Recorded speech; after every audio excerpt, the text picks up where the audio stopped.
बच्चों, इस समय आपके मन में कहीं ना कहीं ये चीज़ें चलती होंगी कि एग्ज़ाम में क्या होगा, कैसे होगा, मेरी तैयारी नहीं हुई है, मैं पढ़ नहीं पाया हूँ। ऐसे कई सारी चीज़ों का एक तनाव जिसे हम कहते हैं या स्ट्रेस जिसे कहते हैं वो आपके अंदर चल रहा होगा।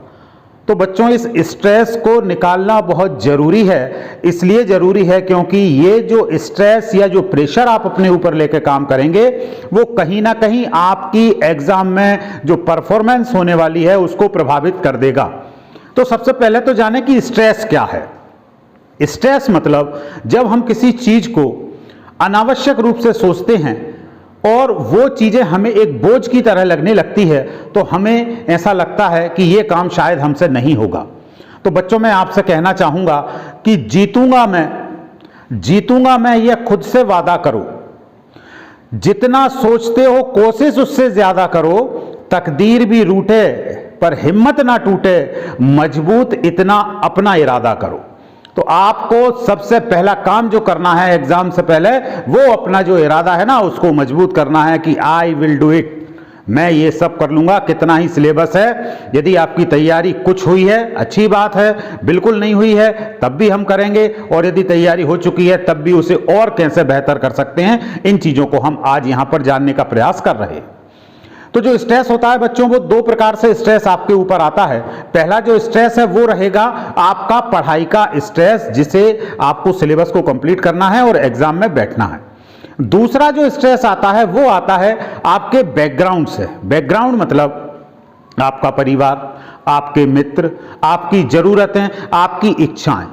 यदि इस परीक्षा काल में आपका कोई भी कार्य आपके इच्छानुसार नहीं होता तो आप हर उस चीज को सोचने लगते हैं। वो सब चीजें आपके अंदर चलती हैं। मम्मी पापा से झगड़ा हो गया, कोई डिमांड आपने की, वो डिमांड पूरी नहीं हुई तो झगड़ा हो गया, आप रूठ गए, आप उदास हैं, किसी मित्र से झगड़ा हो गया और कोई ऐसी चीजें हो गई, या किसी मित्र ने आपके हिसाब से कुछ नहीं किया, आप कुछ चाह रहे थे उसने कुछ कर दिया। ये सब चीजें आपके अंदर इकट्ठा होने लगती हैं, और जब ये सब चीज़ें बहुत सारी इकट्ठा हो जाती हैं तो वो स्ट्रेस में कन्वर्ट हो जाती हैं, और ओवरऑल इसकी पूरी जो इसका प्रभाव होगा वो आपकी स्टडीज़ पे पड़ने वाला है, आपकी पढ़ाई के ऊपर पड़ने वाला है। तो आपको क्या करना है, आपको इस स्ट्रेस से ही बचना है। दिमाग में प्रेशर है तो आपको यदि स्ट्रेस से बचना है तो सबसे पहला काम आपको क्या करना है, जितनी भी चीज़ें दिमाग में हैं उन सबको आप अलग अलग करो, उनको छांटो, क्योंकि जब वो सब इकट्ठी हैं तो ओवरऑल आपकी स्टडीज पे ही प्रभाव डाल रही हैं और तो किसी चीज पे डाल नहीं रही।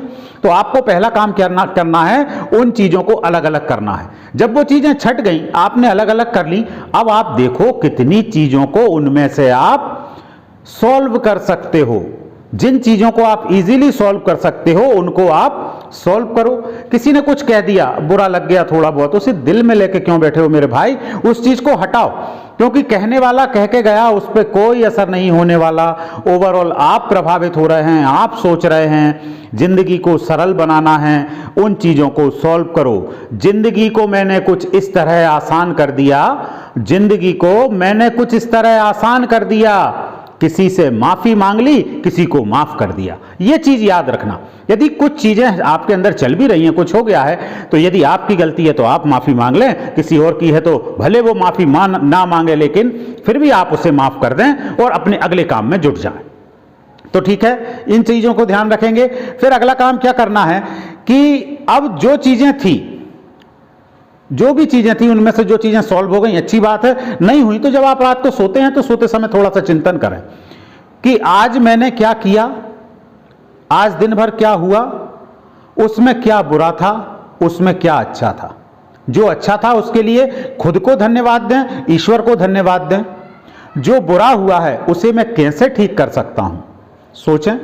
कुछ रास्ते मिलेंगे, उन रास्तों पर अमल करें, उन चीजों को सुधारने का प्रयास करें, क्योंकि यदि आप अपनी तरफ से कोशिश करेंगे तो आप सब कुछ कर सकते हैं। मेरा विश्वास है कि जब आप सोच लेंगे तो आप सब कुछ कर पाएंगे, क्योंकि जो स्ट्रेस का टाइम होता है वो पूरा टाइम कहीं ना कहीं आपके स्टडी के टाइम को प्रभावित कर देता है। तो यदि आपको अपनी स्टडीज को अच्छा करना है तो आपको स्ट्रेस टाइम को स्टडी टाइम में कन्वर्ट करना है, उस टाइम का उपयोग करना है। तो ये आप लोग सब ध्यान रखें। खुद को लाइट रखना है, अपने आप को लाइट रखें, हल्का रखें, जरा जरा सी बात पे आपको मन पे दिल पे जो कहते हैं वो चीजें नहीं करनी, सब चीजें बिल्कुल लाइट रहें और आपके चेहरे पे स्माइल हो, आपका जो फेस हो हमेशा आप मुस्कुराते रहें, ये प्रयास करें।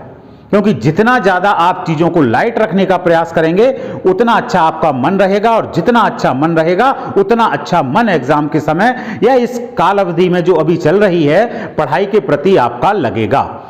फिर एक चीज और आप ध्यान रखें, स्ट्रेस को कम करना है तो जो पॉजिटिव लोग हैं, जो पॉजिटिव आपके ग्रुप में लोग हैं, वो मित्र हो सकते हैं, वो आपके बड़े भाई हो सकते हैं, वो आपके टीचर्स हो सकते हैं, जो भी पॉजिटिव लोग हैं उनके संपर्क में रहें, नेगेटिव लोगों से बचें। हमारे जो मित्रता का सर्किल होता है, ग्रुप होता है, उसमें भी कुछ नेगेटिव लोग होते हैं, जब हम उनके साथ रहेंगे तो बार बार जब वो नेगेटिव बातें करते हैं तो हमारा माइंड भी उन चीजों पर विचार करने लगता है। तो इस चीज को ध्यान रखना, अभी 1-2 महीने जो आपको रहना है तो आप हमेशा पॉजिटिव या सकारात्मक लोगों के साथ रहें, उनके साथ बैठें, उनकी बातों को सुनें, क्योंकि वो हर काम को इस प्रकार से कहेंगे कि आप उसे कर सकते हैं। वो आपको कभी भी डिप्रेस करने की कोशिश नहीं करेंगे, आपकी ताकत को कम करने का प्रयास नहीं करेंगे। तो ये चीज आपको ध्यान रखना है। अब अगली चीज पे हम चलते हैं। यदि आपको ओवरऑल अपनी एग्जाम में परफॉर्मेंस को सुधारना है तो आपको अगला काम करना है अपनी हेल्थ, अपनी हेल्थ पे विशेष फोकस रखना है। ये अगले 2-2.5 महीने आपके लिए बहुत महत्वपूर्ण होने वाले हैं। तो इन 2-2.5 महीने में आपकी हेल्थ अच्छी रहे। हेल्थ 2 प्रकार से होती है, एक फिजिकल हेल्थ, दूसरी मेंटल हेल्थ। पहले हम बात करते हैं मेंटल हेल्थ पर। मेंटल हेल्थ मतलब दिमाग का स्वास्थ्य कैसा है। अभी जो हम बात कर रहे थे कि बार बार उदासी तो नहीं आ रही, बार बार चीज़ों को लेकर हम ज़्यादा हाइपर तो नहीं हो जाते, चीज़ों को ज़्यादा थिंक तो नहीं करते, ज़्यादा सोचते तो नहीं है। यदि हम ऐसा करते हैं तो कहीं ना कहीं हमारा मन उसमें बीमार की तरह कार्य करता है। और वो किसी काम में भी आपने अक्सर देखा होगा, आपका जब हम कहते हैं कि ना मूड खराब है, तो मूड खराब है उस समय यदि आप पढ़ाई के लिए बैठ जाते हैं, बुक्स को उठा लेते हैं, तो आपका मन नहीं लगता दोस्त पढ़ाई में। तो इसलिए आपको मन को कैसा रखना है, आपको मन को प्रसन्न रखना है, खुश रखना है। तो ये मेंटल हेल्थ बहुत जरूरी है। कैसे रखना है अभी हमने चर्चा कर ली है। तो आप सकारात्मक रहें, पॉजिटिव लोगों के साथ रहें और अपने आप से हमेशा आप कहें कि मैं सब कुछ कर सकता हूं। आपको प्रयास करना है। जब आप प्रयास करेंगे तो सिलेबस कितना ही बड़ा हो, सब्जेक्ट कितना ही कठिन हो, आप कर पाएंगे। अगली चीज होती है फिजिकल हेल्थ, शारीरिक स्वास्थ्य। बच्चों, शारीरिक स्वास्थ्य जो है बहुत ही महत्वपूर्ण होने वाला है, क्योंकि अगले 2 महीने में, अभी कहते हैं, हमने सुना है कि एक स्वस्थ शरीर में ही स्वस्थ मस्तिष्क निवास करता है। तो यदि आपका शरीर स्वस्थ होगा, शरीर आपका अच्छा है, स्वस्थ है, तो स्वाभाविक सी बात है आपका मन भी सदैव प्रसन्न रहेगा। तो अब शरीर के लिए क्या करना है? अच्छा खाना खाना है। अच्छे खाने से मतलब, अच्छे खाने से मतलब जो हेल्दी फूड है वो आपको खाना है। जो जंक फूड है या बाजार में मिलने वाला फूड है, ज्यादा ऑयली फूड है, ज्यादा स्पाइसी फूड है, इसको अवॉइड करना है। दोस्त, यदि बार बार आप स्पाइसी फूड खाएंगे, ऑयली फूड खाएंगे, तो इसके डाइजेस्ट करने में इसको बॉडी को एक्स्ट्रा वर्क करना पड़ता है। जब आपकी बॉडी वहां अपना प्रभाव दिखाएगी तो दूसरी चीजों में से उस प्रभाव को कम कर लेगी, तो कहीं ना कहीं आप प्रभावित होंगे। इसलिए अगले 1-2 महीने आप विशेष ध्यान रखें, अच्छा खाना खाएं, हेल्दी खाना खाएं, कम ऑयल का और कम स्पाइस वाला खाना आप खाएं, तो आप फिट रहेंगे, हेल्दी रहेंगे। दूसरी चीज आपको जो करना है, अपने आप को रिलैक्स। देखो, आपकी शरीर भी एक मशीन की तरह व्यवहार करता है। तो जब हमें पता है कि जब भी कोई मशीन हम प्रयोग करते हैं तो उस मशीन को रेस्ट की आवश्यकता होती है, आराम की आवश्यकता होती है, तो वैसे ही आपके शरीर को भी आराम चाहिए। और ये जो आराम होता है वो नींद के रूप में हमें मिलता है। तो अब आपको क्या करना है? लगभग 7-8 घंटे की नींद आपको अवश्य लेना है। अच्छी नींद आपकी होना चाहिए। जो भी आपका सोने का टाइम हो, आप प्रयास करें कि लगभग 7 घंटे आप सो रहे हैं या नहीं सो रहे। तो इसके लिए आपको विशेष प्रयास करना है। पढ़ाई का समय आपके हिसाब से वैसे सुबह का समय सबसे अच्छा माना जाता है। प्रातः 5 बजे से लेकर सुबह 8 बजे तक का जो टाइम है वो स्टडीज के लिए सबसे अच्छा है। तो आप कर सकते हैं प्रयास कि हम 5 से 8 के बीच में जरूर पढ़ाई करें। थोड़ा बहुत आपके हिसाब से आप उसे आगे पीछे भी कर सकते हैं। तो ये आपको ध्यान रखना है। अगली महत्वपूर्ण चीज जो आपको रखना है कि अगले 2 महीनों में या जब तक परीक्षाएं नहीं हो जाती हैं, आपको विशेष सतर्कता, विशेष सावधानी रखनी है अपने जीवन में। सावधानी कैसी? आपको अभी एग्जाम में जाना है 1-1.5 महीने बाद, मान लीजिए कि आपके साथ कोई घटना दुर्घटना होती है, आपको कहीं चोट लग जाती है और चोट उस जगह लग जाती है, उस हाथ में लग जाती है जिससे आप लिखते हैं।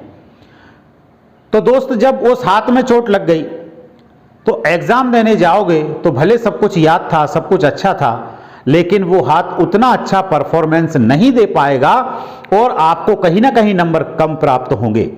तो इसलिए आपको बहुत ज़्यादा सावधानी रखना है। यदि आप ड्राइविंग करते हैं, बाइक वगैरह चलाते हैं, साइकिल चलाते हैं, मैं तो ये कहूँगा यदि आप पैदल भी आ रहे हैं, जा रहे हैं, तो भी अतिरिक्त सतर्कता आपको रखनी है ताकि कोई दुर्घटना आपके साथ ना हो।